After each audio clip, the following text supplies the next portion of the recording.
Hello, welcome students. This is me Suman ma'am. Today your second chapter is early human. Chapter objectives are to know about the early man, to know about the evolution of human being and different ages. This chapter is about early man. So I am going to read this chapter and explain you in Hindi. So pay more attention and listen carefully. Human being came on earth more than a million years ago. Dinosaurs lived on earth about 250 millions of years ago and got extinct about 65 millions of years ago. Human beings have not been the same as today. They have undergone many changes in the process of evolution. इस धरती के ऊपर जब जीवन प्रगति में आया, जब इंसानों ने जानवरों ने अपना जीवन अस्तित्व में लिया, तब उसमें सबसे पहले डायनासोर आते हैं। सबसे पहले इस धरती के ऊपर डायनासोर की हर प्रकार की प्रजाति जीवित अवस्था में थी। उसके बाद में मानव जीवित अवस्था में आया, लेकिन 65 मिलियंस ऑफ ईयर्स पहले डायनासोर्स हमारी इस धरती से अचानक गायब हो गए। लेकिन इंसान की जो प्रजाति है वो आज भी अस्तित्व में है, जीवित है। अपनी इस विकास की प्रक्रिया में इंसान ने बहुत सारी परिस्थितियों का सामना किया। सभी परिस्थितियों का सामना करते हुए इंसान आगे बढ़ता चला गया। People lived so many years ago, they are known as early man. हज़ारों साल पहले जो इंसान था उसे हम आदि मानव के नाम से जानते हैं। They used to hunt animals and gather food, and thus they are known as hunters and gatherers. Early men did not live at one place but moved from one place to another to find food, so they were called nomads. इंसान जब सबसे पहले अस्तित्व में आया तो उसने अपना पेट भरने के लिए जानवरों को मारकर खाना शुरू किया और भोजन को इकट्ठा करने की व्यवस्था की, क्योंकि उस वक्त वो खाना पकाना नहीं जानता था और इंसान अपने शिकार की तलाश में, अपने भोजन की तलाश में एक जगह से दूसरी जगह घूमता रहता था। इसलिए उसे नोमैड्स के नाम से जाना जाता था। नोमैड्स जो होते हैं वो घुमंतु प्रजाति होती है जो कभी भी एक जगह घर बसाकर नहीं रहते। लिविंग इन ग्रुप्स, आदि मानव को ग्रुप में यानी समूह में रहना बहुत पसंद था। वो हमेशा अपने परिवार के साथ रहता था। Early man after some time started living in groups, they hunted animals together and saved each other from preying animals. इंसान एक साथ ग्रुप में यानी समूह में रहते थे और अपनी रक्षा करते थे, अपनी और अपने परिवार की, जो जंगली जानवर थे उनसे। They took shelter in caves and lived together, और वो अपनी रक्षा करने के लिए, जानवरों से अपने आप को बचाने के लिए गुफाओं में रहना पसंद करते थे। दे सेव्ड दैम फ्रॉम स्टॉर्म्स, और वो अपने आप को बचाते थे। स्टॉर्म्स मतलब आंधी से, थंडर बिजली से, फ्लड्स बाढ़ से, एंड ड्रॉट्स और अकाल से। इन सब परिस्थितियों से अपने आप को बचाए रखने के लिए इंसान अपने आप को गुफाओं में सुरक्षित रखते थे। अब है हमारा second chapter. Caves their only shelter, they protect them from heat, cold, rain and wild animals. गुफाएं जो है वो उन्हें हीट से यानी गर्मी से, कोल्ड सर्दी से, रैन बरसात से, एंड वाइल्ड एनिमल्स और जंगली जानवरों से बचाती थी। The early man used to cover their body with the help of leaves and barks.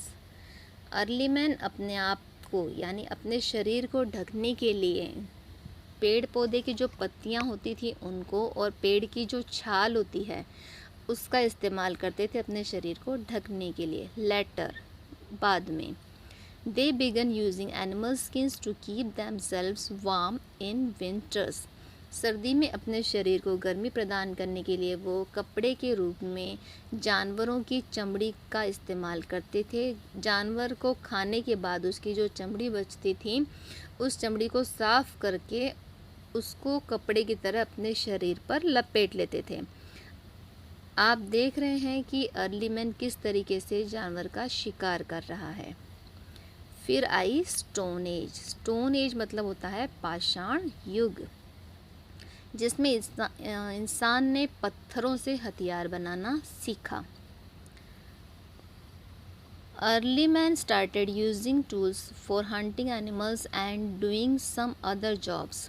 They used sharp tools to dig out in search of food. They started using sharper stones and made various tools and weapons of stones. This period when the early man used stone tools is known as the Stone Age. ये ऐसा समय था जब इंसान के पास में कोई औजार नहीं था और उसने पत्थरों को तोड़कर उनको नुकीला बनाकर हथियार के रूप में, औजार के रूप में काम में लेना शुरू किया। उन पत्थरों को नुकीला करके वो जानवरों का शिकार करने के लिए काम में लेते थे। लकड़ी के ऊपर उस पत्थर को बांधकर वो जानवर का शिकार करते थे और इन्हीं पत्थरों को ज़मीन में खुदाई करके जो रूट्स के रूप में, जड़ के रूप में जो फूड उन्हें मिलता था, जैसे गाजर है, मूली है, ऐसे फ्रूट्स को, ऐसे वेजिटेबल्स को निकालने के लिए, रूट्स को और ऐसे वेजिटेबल्स को निकालने के लिए वो ऐसे नुकीले पत्थरों का इस्तेमाल करते थे ताकि ज़मीन खोदकर वो उनको निकाल सकें। Early man also loved art. Early man को कला बहुत पसंद थी, यानी चित्रकारी करना उन्हें बहुत अच्छा लगता था। They used stones to draw pictures of animals and their daily activities. और वो दीवारों के ऊपर, कौन सी दीवारें? गुफाओं की दीवारें। गुफाओं की जो दीवारें होती थी उनके ऊपर वो उन्हीं नुकीले पत्थरों से क्या करते थे? चित्र बनाते थे। किस चीज़ के चित्र? हंटिंग के। जैसे वो शिकार किस तरीके से कर रहे हैं, उसमें शिकार करता हुआ कोई आदमी दिखाया जाता था, ऐसे। ईटिंग, खाना कैसे खा रहे हैं उसका चित्र। एंड सिटिंग विद फैमिली, परिवार के साथ में वो ग्रुप में बैठे हुए हैं, ऐसे चित्र वो गुफाओं की दीवारों पर बनाया करते थे। The stone age sites in India are at many places in Rajasthan, Madhya Pradesh and Orissa. Stone age के इस काल के जो चित्र है वो हमें ज़्यादा से ज़्यादा राजस्थान में, मध्य प्रदेश में और उड़ीसा में देखने को मिलते हैं। Some other places where the Stone Age man lived are the river. और ऐसी कुछ और भी जगह हैं जहाँ पर हम इन चित्रों को देख सकते हैं। वो है valley of Beas, Krishna and Narmada.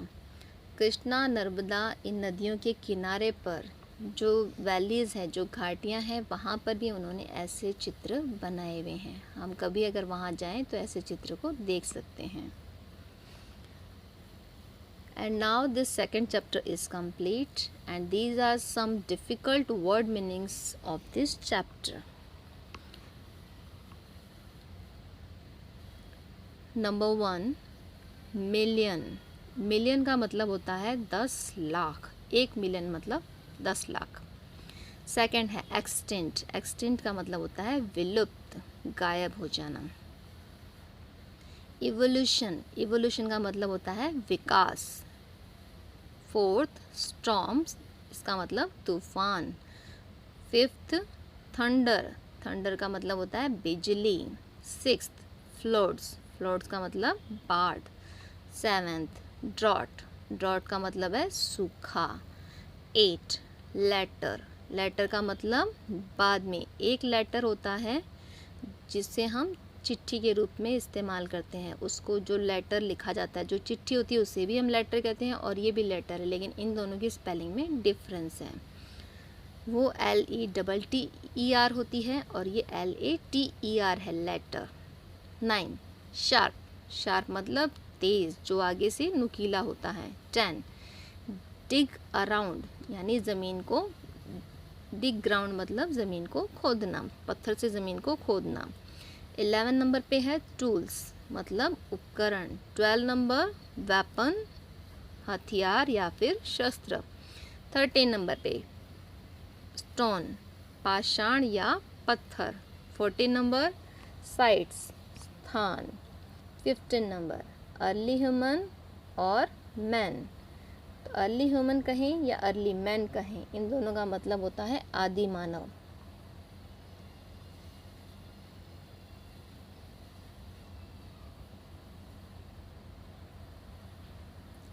Thanks for watching and drop a like, leave a comment and don't forget to subscribe.